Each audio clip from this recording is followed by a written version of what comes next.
Bonsoir. Merci infiniment d'avoir répondu à notre invitation sur Monaco Info. Alors déjà, pour recontextualiser, comment expliquez-vous en tant que sociologue le succès phénoménal que rencontre le film Barbie?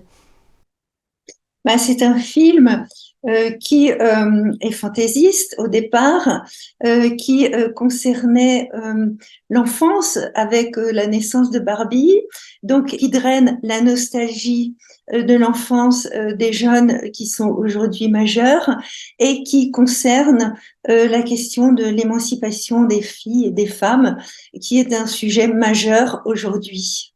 C'est vrai qu'à la base, Barbie était plutôt destinée aux petites filles. À sa création en 1959, je crois, le film, lui, vous l'avez dit, mais semble séduire un petit peu tout le monde, tous les genres et toutes les catégories socio-professionnelles. Pourquoi? Ça renvoie véritablement à une prise de conscience qu'il y a un décalage profond entre l'utopie, l'idéal incarné par des petites filles, des jeunes filles, des jeunes femmes, et la réalité. La réalité qui est en fait celle d'une société à domination masculine et qui véhicule de nombreux stéréotypes sur les filles et sur les garçons. Justement, selon vous, le film de Greta Gerwig est-il féministe? C'était un petit peu toute la question autour de sa sortie.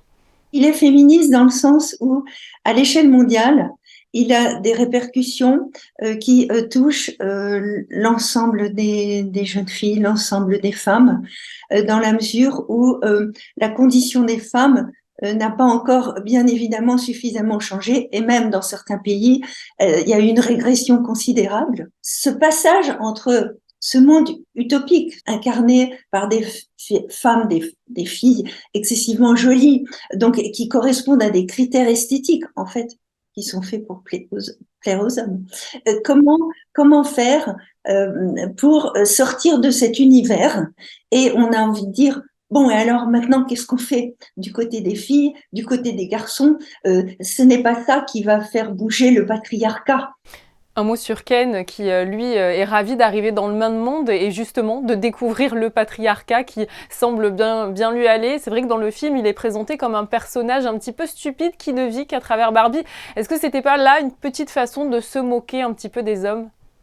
Et c'est une manière aussi de faire écho au malaise du masculin qui existe aujourd'hui et les tensions qui peuvent exister entre des hommes qui sont en changement et des hommes au contraire qui basculent vers du masculin défensif dans le sens du masculinisme. On sent bien qu'on est dans une société aujourd'hui très partagée entre les hommes en changement ou au contraire les hommes masculinistes qui sont dans une dynamique de régression en termes de respect des droits des femmes.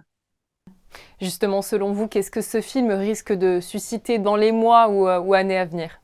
Ce que ça peut susciter, c'est de l'énervement parce que des femmes qui réfléchissent à la manière de faire avancer la condition des femmes sont vraiment choquées du fait que ce film remporte un succès énorme alors que c'est excessivement kitsch.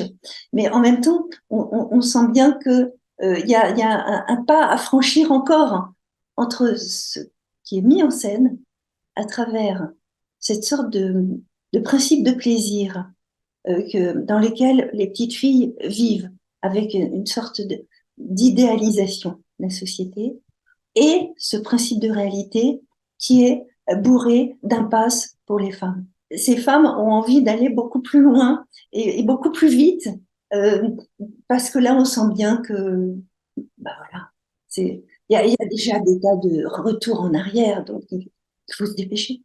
Je vous remercie, Christine Castelin-Meunier, d'avoir été présente sur notre antenne pour nous parler de l'incroyable succès du film Je Barbie. vous remercie.